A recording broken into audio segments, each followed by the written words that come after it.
एक ही प्रश्न जनता ने पूछा जब जगदानंद सिंह ने कहा नफरत की जमीन पर राम मंदिर आ रहा है, तो इन्होंने कहा हम सबकी आस्था भगवान राम में है। अरे भैया, भगवान राम ऐसी आस्था नहीं मांगता है जिसमें आपको नफरत की जमीन पे आ रहा है और रामचरितमानस को जला देना चाहिए, इस तरह की आस्था नहीं मांगता। लेकिन आपने रोटी, कपड़ा और मकान कहा। झूठ रोटी 80 करोड़ भारतीयों को मुफ्त राशन 3 साल दिया। मकान 4 करोड़ गरीबों को हमने रोजगार दे देते, 18 करोड़ रोजगार दे देते। और जब बात अभी पे ना बोले, अभी जी ये गलत बात है, ये गलत बात है। आप देखिए है क्या ये लोग, आप झूठ बोलेंगे तो बीच में बोलेंगे, इनको खंबे पे चढ़ा दिया। वो जब आपके बीच में बोले तो मैंने रोका। अब आपको मैं निवेदन करा सकते जी, please. Okay Gaurav ji, make your point. Thank you. और तीसरा इन्होंने कहा कपड़ा। कपड़ा तब होगा जब नौकरी होगी। आप पिछले साल का ईपीएफओ डेटा देखिए, 1 करोड़ 30 लाख नौकरियां नई आई, 40 करोड़ हमने लोन दिए हैं मुद्रा योजना में। और यह भी सच है कि 7.5-8 लाख एक साल में सरकारी नौकरियां दी हैं। तो कपड़ा भी आ गया। तो ये हुआ रोटी, कपड़ा और मकान। लेकिन मैं एक बात कहूंगा, ये घमंडिया में अमीर की समन्वय क्यों नहीं है? सड़क पर मर गए, आज तक किसानों के लिए कुछ किया नहीं, राम मंदिर बिल को वापस तो लिया, प्राण प्रतिष्ठा में जाना चाहिए नहीं दिया क्या नहीं जाना चाहिए? अकेले मत करिए। अरे भाई गंदा लगता है, बहुत ओछा लगता है भाई। आप क्यों ऐसे करते हैं? आप स्टूडियो में बैठ जाते हैं, आपको लगता है आप चिल्लाते रहिए, जो आपके बचे कुछ वोट है वो भी चले जाएंगे। अपनी बारी में बोलिएगा भाई। एक सवाल पूछता हूं, आपका विकेट उखड़ जाता, चिल्लाने लगते। अमीन जी, मैं एक बात केवल कहूंगा, देखिए इन लोगों को सबको जलन हो रही है, आग लगी हुई है। और सरयू नदी हमारी मां की तरह है, उसमें डुबकी लगाई थी। सरयू मां ने क्या कहा आपको मालूम है? उन्होंने कहा मैंने अपने बेटों का बलिदान देखा है, उनका खून देखा है, मैं उसको सह ले गई, लेकिन कोई भ्रष्टाचारी पापी हिंदू विरोधी आके अपने पाप धोएगा, ये मैं नहीं ले पाऊंगी। और ये सरयू माता का संदेश है इन सब पाखंडियों को। ठीक है, you made Gaurav you made your point. अब मुझे मलूक नागर के पास जाना पड़ेगा। मलूक नागर, मायावती जी के ऊपर किस तरह का दबाव है? जो उन्होंने गिरगिट वाली बात बोली, जो बात अखिलेश जी ने अपने बयान में बोली, दबाव है बहुजन समाज पार्टी पे, क्या दबाव है? सूचित करिए देश की जनता को। देखिए अमीश जी आप आधी बात कह रहे हैं। उन्होंने कहा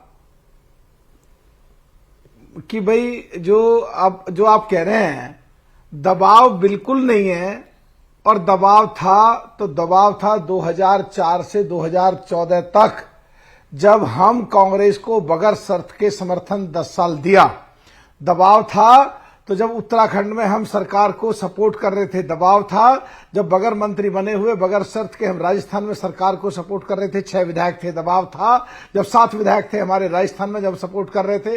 दबाव था जब छत्तीसगढ़ में हम बगैर शर्त के समर्थन कर रहे थे, और इन्होंने आय से अधिक संपत्ति के केस माननीय मुलायम सिंह यादव, जो समाज पार्टी के मुखिया थे उस समय, और माननीय लेकिन अखिलेश जी ने तो कहा कि हम मायावती जी को पीएम बनाना चाहते थे।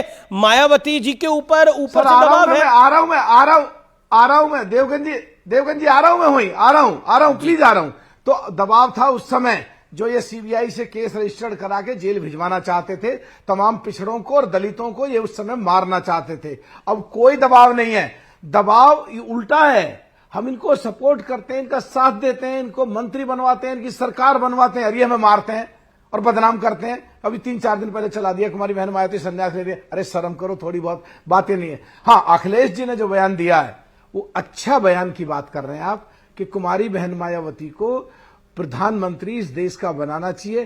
कुमारी बहन मायावती जी ने भी एक बार अच्छा बयान दिया कि अखिलेश जी को समझना चाहिए, या देश के लोगों को समझना चाहिए। क्या अच्छा बयान दिया, गिरगिट कह दिया उनको। हम कभी भी किसी भी सुनो किसी की भी जरूरत पड़ सकती है।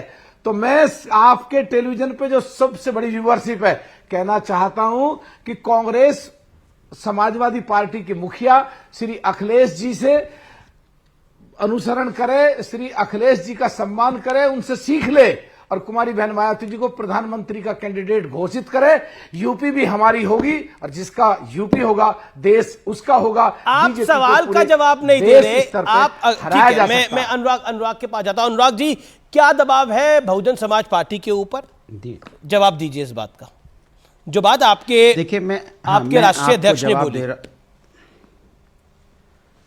जी मैं उस पर बिल्कुल जवाब दूंगा और बहुत पक्का और मजबूत जवाब दूंगा। उसके पहले मुझे बीजेपी के प्रवक्ता से एक जवाब दिलवा दीजिए कि भाई पहले मेरे सवाल का जवाब, राम के बहुत बड़े भक्त पहले बता मेरे रहे हैं सवाल का जवाब, फिर नहीं आपका जवाब देखो आप ये ठीक नहीं, मैं आपका जवाब नहीं देखिए, अच्छा तो चले आपका दे दें, लेकिन पहले उनसे भी जवाब फिर दिलवा दीजिए। बिल्कुल दिलवाऊंगा। आप सवाल पूछिए, क्या अमीश पूछ भाई रहे थे क्यों सवाल? लड़ाई कराना चाहते हाँ हो यार बताइए क्या हमारी? सवाल है, बताइए।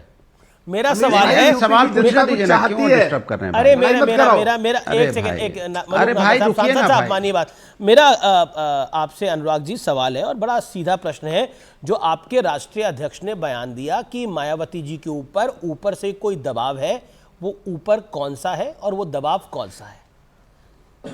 देखिए समाजवादी लोग हमेशा से अपने से बड़ों का सम्मान करते हैं, और हम लोग तो आप जानते ही हो कि जब भी एक राजनीति में जो भी भारतीयता की जो हमारे भारतीय संस्कृति संस्कार है, जो हमसे सीनियर, उसका रिगार्ड करना। एक दूसरा, हमने हमेशा जब हमारा गठबंधन था, हम तो प्रधानमंत्री बनाना चाहते थे। अब उनको प्रधानमंत्री अगर नहीं बनना है, उन पे कोई दबाव होगा तो वो बताएंगे कौन सा दबाव है। बीएसपी वाले बताएंगे अरे कि भाई हम कह तो रहे प्रधानमंत्री दबाव है, बनाना चाहते थे, आपके तो भाई वो नहीं राष्ट्रीय बनना अध्यक्ष जी चाहते, कह रहे हैं, तो मैं अखिलेश कह रहा जी हूं कह वो रहे हैं बताएंगे दबाव ना। है। तो आप उन्होंने तो कहा अखिलेश ना जी को कोई भी डिफेंड दबाव नहीं करना चाह रहे हैं। कोई, उन्होंने कहा अरे सुन तो लीजिए, अरे मैं कह तो रहा हूं, आप मेरी सुनना ही नहीं चाहते, आप अपना एजेंडा घुसे दे रहे हैं बीच में। मैं कह रहा हूं उन्होंने कहा कोई दबाव है, तो कोई दबाव तो बीएसपी बताएगी ना, क्या दबाव है। अब आप सुनना नहीं चाहते, दिक्कत अमीश जी आपके साथ है कि आप सुनना नहीं चाहते। मैं कह रहा हूं कोई दबाव है तो बीएसपी बताएगी ना क्या दबाव है। अब आप बात ही नहीं करने देना चाहते। अरे आप चुप रहिए ना, मुझे बोलने तो दो भाई, कमाल की डिबेट करा रहे हैं आप। मैं बोल लूं ना अपनी बात। नागर जी एक बार रुक जाइए, मैं अपनी बात कह लूं, फिर आप बोल लीजिएगा। देखो मेरा सवाल ये है कि हम तो उनको प्रधानमंत्री देखना चाहते थे देश का।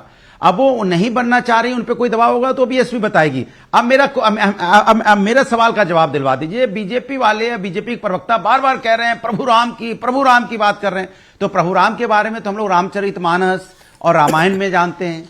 तो बता दें कि रामचरितमानस और रामायण में श्लोक और दोहे किसमें है? रामचरितमानस में कि रामायण में? रामायण में दोहा है या श्लोक है, या रामचरितमानस में दोहा श्लोक है? इतना ही बता दें, पूछ लीजिए।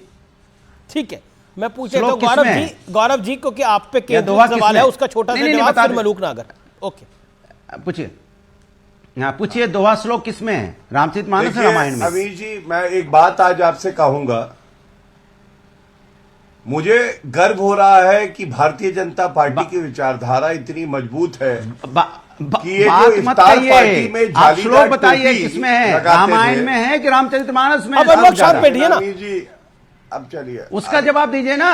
आप अमीश दोहा जी, कर अच्छा दीजिए, दोहा रामचरितमानस में है या रामायण में है, उसका जवाब दीजिए मुझे।